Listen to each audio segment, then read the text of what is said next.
Hello everyone, this is Sinal Bhagat. Welcome back to Codebrain Education.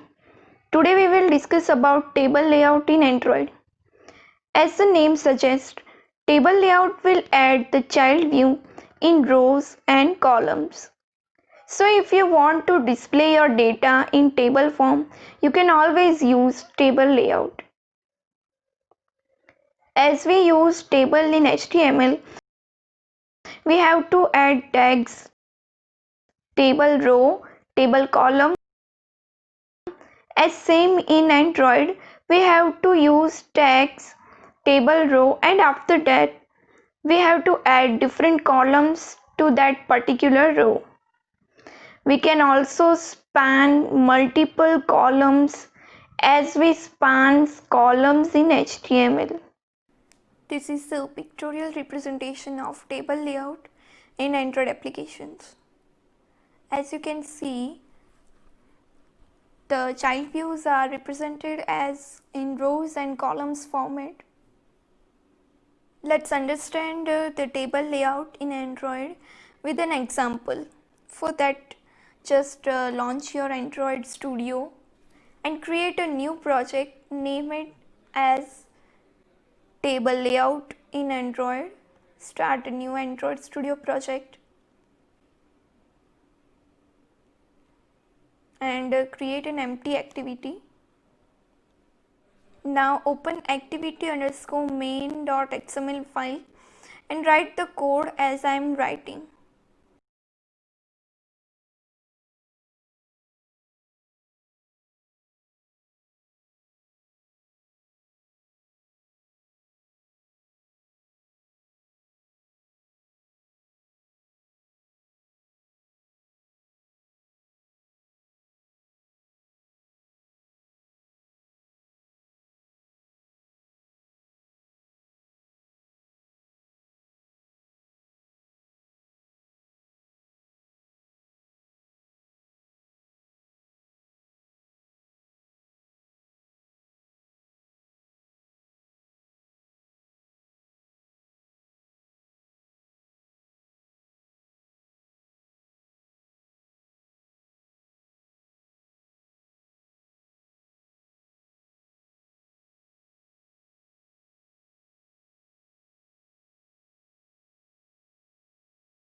When I run my project, it will look like this.